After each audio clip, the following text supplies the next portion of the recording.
Welcome back everyone. Today we will start our chapter or resume our chapter from gymnosperm. Gymnosperm की theoretical part मैंने आपको last video में समझा दिया बेटा. कुछ टेक्निकल इशू होने के कारण वीडियो वहीं तक थी. आज हम बेटा पढ़ेंगे जिम्नोस्पर्म की थ्योरी पार्ट को. So let's start without wasting time. Gymnosperms. Gymnosperms का मैंने आपको मीनिंग बताया था. Gymnos means naked, sperm means seed, जिसके नेक्ड सीड होते हैं, जिनके नेक्ड सीड मतलब कि जो सीड है वो ओवरी वॉल से एनक्लोज नहीं होते, कवर नहीं होते. These are the plants in which the ovules are not enclosed by any ovary wall and remains exposed. Fertilisation से पहले भी और फर्टिलाइजेशन के बाद भी. सीड जो है किस चीज का रिजल्ट होता है बेटा? पोस्ट फर्टिलाइजेशन के बाद होता है, जो क्या होते, कवर्ड नहीं होते, नेक्ड होते. Gymnosperm include medium size trees, tall trees and shrubs. Medium size के ट्री भी मिल जाएंगे इसमें, टॉल और श्रब भी मिल जाएंगे. ठीक है. एक जिम्नोस्पर्म ऐसा होता है जिसको कहते हैं जायंट रेडवुड ट्री सीक्वा. ये क्या one of the tallest tree species gymnosperm के अंदर. फिर हम बात करते हैं कि इसकी जो प्लांट बॉडी है वो रूट, स्टेम एंड लीव्स में डिफरेंशिएटेड होती है. तो पहले रूट की बात करते हैं. रूट में क्या होता है? जनरली टैप रूट सिस्टम होता है. इसका मतलब ये है कि जो एम्ब्रियो के टाइम पे जो रेडिकल होता है वो रूट्स बनाता है, प्राइमरी रूट्स बनाता है. फिर प्राइमरी रूट्स की ब्रांचिंग होती है ना, उसको बोलते हैं tap root system. Last video में मैंने सारा कुछ एक्सप्लेन कर रखा है बेटा. Please go and watch that video first. After that you can understand this now. ठीक है, क्योंकि अब इसमें मैं सिर्फ इसको रीड करने वाली हूँ. सारा कुछ मैंने पहली वीडियो में समझा रखा है. तो इनकी जो रूट्स होती है उनमें फंगल एसोसिएशन होता है बेटा, जिसको कहते हैं माइकोराइजा. मैं ये वर्ड काफी टाइम आपको एक्सप्लेन कर चुकी हूँ. ठीक है, जो किसके अंदर होता है? पाइनस के अंदर. साइकस के अंदर देखा जाए तो स्पेशलाइज्ड रूट्स होती है जिनको बोलते हैं कॉरेलॉइड रूट्स, जिनके साथ एसोसिएशन होता है नाइट्रोजन फिक्सिंग साइनोबैक्टीरिया का. ठीक है. अब जो स्टेम, अब स्टेम की बात करते हैं. स्टेम अनब्रांच्ड भी हो सकती है और ब्रांच्ड भी हो सकती है. अनब्रांच्ड होगी साइकस में, ब्रांच्ड होगी पाइनस और सिड्रस में. लीव्स है वो जो सिंपल भी हो सकते हैं और कंपाउंड भी हो सकते हैं. मैंने लास्ट वीडियो में आपको सब कुछ एक्सप्लेन किया है. In cycads the pinnate leaves persist for a few years. Leaves in gymnosperm are well adapted to withstand extreme temperature, humidity and wind. जब एक्सट्रीम कंडीशन से बचने के लिए जो जिम्नोस्पर्म के लीव्स हैं उन्होंने एक स्पेशल शेप ले ली है. कैसे हो गए हैं? पिन्नेटली सिंपल और पिन्नेटली कंपाउंड लीव्स देखे जाते हैं. कोनिफर्स क्या होते हैं बेटा? जो कोन बनाते हैं इस तरीके से, शंकुधारी जिसको बोलते हैं, ऐसे होते हैं ये. ठीक है, शंकुधारी को बोलते हैं कोनिफर्स. इन कोनिफर्स में जो लीव्स होती है वो निडल लाइक होती हैं. कैसी होती है? Needle like. देखो मैं आपको समझाती हूं. ऐसी होती है निडल लाइक, जैसे निडल होती है ना, ऐसी इनकी लीव्स होती हैं बेटा. क्लियर है? ऐसी क्या होती है? इनकी लीव्स होती हैं. लीव्स क्या करती है? सरफेस एरिया को रिड्यूस करती हैं. इनकी जो लीव्स की एपिडर्मिस के ऊपर थिक क्यूटिकल होती है और सनकन stromata. सनकन stromata means deep seated stromata होते हैं, ताकि वाटर लॉस को क्या किया जा सके बेटा? रिड्यूस किया जा सके. अब नेक्स्ट देखो बेटा, ये आपको डायग्राम दिखा रखे हैं जिम्नोस्पर्म का, साइकस एंड पाइनस. देखो ये तो साइकस है, नीचे नीचे ब्रांचिंग हो रही है इसकी. देखो साइकस, और देखो लीफ क्या है? Needle shape. लीफलेट है ना, कंपाउंडली पिन्नेटली लीव्स है. ये देखो ये पाइनस है. पाइन्स बहुत लंबे लंबे होते हैं बेटा. ये गिंको है. ठीक है, जिसकी ये छोटी वाली शूट है और ये बड़ी वाली शूट है. ठीक है, ये क्या दिख रहे हैं आपको? सीड्स दिख रहे हैं. अब थ्योरी पार्ट पे आ जाइए. यस, जिम्नोस्पर्म क्या होते हैं? हेट्रोस्पोरस होते हैं. हेट्रो मतलब डिफरेंट, स्पोरोस मतलब स्पोर. डिफरेंट टाइप के स्पोर ही प्रोड्यूस करता है. कौन सा? Microspore and megaspore. दो, और ये स्पोर कहाँ लगते हैं? दोनों तरह के स्पोर बेटा लगते हैं स्पोरेंजिया. अगर स्पोरेंजिया कहाँ होते हैं? स्पोरोफिल पे. वो लीफ जिसके ऊपर स्पोरेंजिया है उनको स्पोरोफिल बोलते हैं बेटा। फिल वर्ड जिसका जहां भी आ जाए मतलब लीफ की बात हो रही है। ये अरेंज होकर के कॉम्पैक्टली स्पाइरली अरेंज होकर के क्या बनाते हैं बेटा, कोन बनाते हैं, या फिर उसको क्या बोलते हैं, स्ट्रोबाइलाई। देखो माइक्रोस्पोर कहां बनेंगे, माइक्रोस्पोरोफिल पे बनेंगे। तो माइक्रोस्पोरोफिल स्पाइरली कॉम्पैक्टली अरेंज होकर के क्या बनाएंगे, मेल स्ट्रोबाइलाई बनाएंगे। माइक्रोस्पोरेंजिएट इसका दूसरा नाम है, या फिर पोलन कोन भी बोलते हैं इसको। ठीक है, तो जो इस माइक्रोस्पोरेंजिएट के अंदर जो माइक्रोस्पोरेंजिया होते हैं उसमें माइक्रोस्पोर मदर सेल मियोसिस करके माइक्रोस्पोर बनाएगी। माइक्रोस्पोर आगे जाके मेल गैमेटोफाइट में डेवलप हो जाएगा, जो कि बहुत ही हाईली रिड्यूस होता है क्योंकि उसमें लिमिटेड नंबर ऑफ सेल्स होती हैं, और उसका नाम क्या है बेटा, pollen grain. Pollen grain microsporangia के अंदर ही डेवलप हो रहा है। ठीक है, अब मेगास्पोरेंजिया की बात करते हैं। मेगास्पोरेंजिया होता है मेगास्पोरोफिल के ऊपर। मेगास्पोरेंजिया के अंदर मेगास्पोर मदर सेल होती है।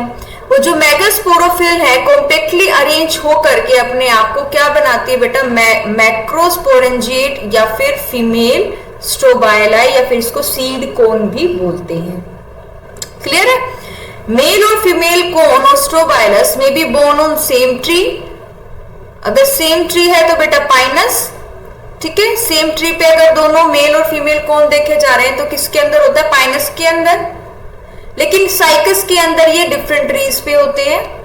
ठीक है, अब मेगास्पोरेंजिया के अंदर, मैक्रोस्पोरेंजिया के मैक्रोस्पोरेंजिया के अंदर मेगास्पोर मदर सेल होती हैं, जो कैसे बनती हैं, न्यूसेलस। न्यूसेलस की जो सेल्स है उसमें एक स्पेशलाइज सेल हो जाती है मेगास्पोर मदर सेल। वही क्या करती है बेटा, आगे एग को बनाती है। देखो, the nucellus is protected by envelope and composite structure is called the ovule. Megasporangia है क्या, ओव्यूल ही है। ठीक है, अब ovule are borne on megasporophyll which may be cluster to form the female cone. ये मैं बता चुकी हूँ, फीमेल कोन बनाएगा। अभी जो मेगास्पोर मदर सेल है ये मियोटिकली डिवाइड होके क्या बनाएगी, मेगास्पोर बनाएगी। ठीक है, ये जो मेगास्पोर है किसके अंदर होगी, मेगास्पोरेंजियम। देखो बेटा, मेगास्पोरेंजियम और मैक्रोस्पोरेंजियम दोनों डिफरेंट चीजें हैं। ठीक है, जो मैक्रोस्पोरेंजियम है ना, मेगास्पोर, माइक्रोस्पोर। ठीक है, मैक्रोस्पोरोफिल, माइक्रोस्पोरोफिल पे मेगास्पोरेंजिया बेटा, उसी के अंदर क्या है, ओव्यूल के अंदर क्या बनता है, मेगास्पोर बनता है। इससे क्या बनेगा, मल्टी सेलुलर फीमेल गैमेटोफाइट बनेगी। ठीक है, जिसमें दो या दो से ज्यादा आर्किगोनिया होते हैं। आर्किगोनिया क्या होता है, फीमेल सेक्स ऑर्गन होता है। देखो बेटा, शायद आपको कंफ्यूजन हुई है, देखो मैं बता देती हूँ शुरू से।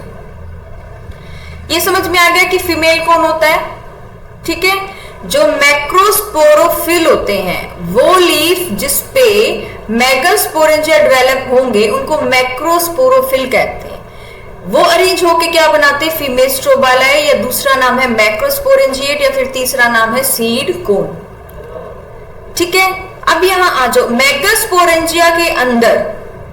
मेगास्पोरेंजिया के अंदर, मेगास्पोरेंजिया कुछ नहीं होता बेटा, ओव्यूल ही होता है। ठीक है, उसके अंदर जो न्यूसेलस पार्ट है, न्यूसेलस पार्ट मतलब न्यूसेलस टिश्यू है, तो न्यूसेलस की कोई भी सेल जो है मेगास्पोर मदर सेल की तरह काम करना शुरू कर देती है। ठीक है, फिर वो मेगास्पोर मदर सेल जो है मियोसिस से क्या बनाती है, मेगास्पोर बनाती है।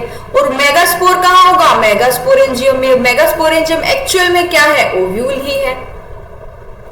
ठीक है, अब जो मेगास्पोरेंजियम है वो कहां डेवलप हो रही है, वो develop into multi cell female gametophyte. Megasporangium किसके अंदर डेवलप हो जाएगी, फीमेल गैमेटोफाइट में, जैसे कि उसमें मेल गैमेटोफाइट बना था पोलन ग्रेन। और ये कहां किसके अंदर है, आर्किगोनिया या फिर फीमेल सेक्स ऑर्गन के अंदर। अब जो मल्टी सेलुलर फीमेल गैमेटोफाइट है वो मेगास्पोरेंजियम के अंदर ही रहती है। और यही क्या है, इवोल्यूशन है। ठीक है, unlike bryophyte and pteridophyte, in gymnosperm the male and female gametophyte do not have an independent free living existence। जो उसकी तरह मेल और फीमेल गैमेटोफाइट की इंडिपेंडेंट फ्री लिविंग एग्जिस्टेंस नहीं है, ठीक है। ये फ्री एग्जिस्टेंस नहीं होता, ये स्पोरेंजिया के अंदर ही बनते हैं, उसी के अंदर रिटेन होती है, ठीक है। तो पोलन ग्रेन रिलीज होता है माइक्रोस्पोरेंजियम से और एयर करंट के थ्रू वो कहाँ आ जाता है, ओव्यूल की ओपनिंग में आ जाता है, ठीक है, जो कहां पर है, मेगास्पोरोफिल पे, ठीक है। पोलन ग्रेन क्या कैरी करके लाया है, मेल गैमेट को, किसको कैरी करके लाया, मेल गैमेट, और किसकी तरफ जाएगा, आर्किगोनिया की तरफ, जो किसके अंदर है, ओव्यूल के अंदर, और वहां अपना जो कंटेंट है डिस्चार्ज कर देगा on the mouth of, near the mouth of archegonia. फिर क्या हो जाएगी, फर्टिलाइजेशन होगी, जाइगोट बन जाएगा, फिर एम्ब्रियो बनेगा और ओव्यूल किस में कन्वर्ट हो जाएगा बेटा, सीड के अंदर, और ये सीड क्या है, कवर्ड नहीं होते। क्लियर है, ये था जिम्नोस्पर्म बेटा। अब आते हैं एंजियोस्पर्म। एंजियोस्पर्म की सिर्फ थोड़ी सी इंट्रोडक्शन ही दी गई है बेटा, क्योंकि एंजियोस्पर्म को क्लास 12 में बहुत अच्छे से इलेबोरेट करके समझाया गया है। अब देखिए, unlike gymnosperm where the ovules are naked, in angiosperm और फ्लावरिंग प्लांट, एंजियोस्पर्म को फ्लावरिंग प्लांट्स कहते हैं क्योंकि इनमें फ्लावर आने शुरू हो गए, अब तक फ्लावर का कोई जिक्र नहीं था टिल जिम्नोस्पर्म तक, ठीक है।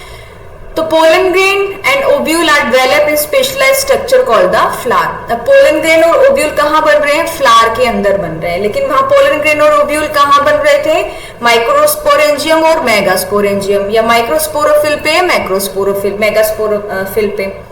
एंजियोस्पर्म के अंदर सीड ओवरी बॉल से इनक्लोज्ड होते हैं, जो बाद में फ्रूट बना देती है। Angiosperms are an exceptionally large group of plants occurring in wide range of habitats. They range in size from smallest Wolffia to tall trees of eucalyptus over 100 meter. सबसे छोटा smallest angiosperm है Wolffia और सबसे बड़ा है eucalyptus जिसकी 100 metre से भी ज्यादा क्या है, हाइट है। They provide us with food, fodder, fuel, medicine and several other commercially important products. Food देते हैं, खाना देते हैं, फूडर देते हैं, जो कैटल्स होते हैं ना इनको, इनके लिए फूडर देते हैं, फ्यूल देते हैं, जैसे लकड़ियां हमें मिलती है, मेडिसिन मिलती हैं, और दूसरे प्रोडक्ट्स भी हमें मिलते हैं। आगे ये दो क्लासेस में डिवाइड होते हैं बेटा, डाइकोटिलिडन्स एंड मोनोकोटिलिडन। कोटिलिडन के बारे में आप समझोगे जब आप क्लास 12 में चैप्टर नंबर 1 करोगे, sexual reproduction in flowering plant, ठीक है।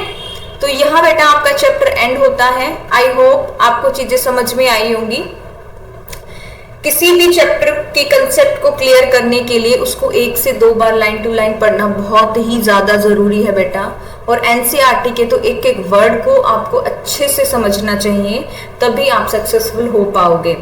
स्पेशली नीट एस्पायरेंट्स प्लीज ध्यान से सुनिए, पहले एनसीईआरटी को अच्छे से करिए बेटा, उसके बाद आप रेफरेंस बुक लीजिएगा। उससे क्या होगी, आपकी बेटर अंडरस्टैंडिंग होगी और आप सॉल्व करते टाइम, क्वेश्चन सॉल्व करते टाइम लैग नहीं करोगे डेफिनेटली, क्योंकि पहले एनसीईआरटी करो, एनसीईआरटी के हर एक डायग्राम को देखो, क्योंकि नीट के अंदर जो भी डायग्राम आते हैं वो एनसीईआरटी से ही आते हैं, ठीक है। तो डायग्राम तो बहुत अच्छे से करने ही है, वैसे भी एक एक वर्ड, एक एक लाइन एनसीईआरटी की आपको अच्छे से आनी ही चाहिए। Till then keep studying, keep growing.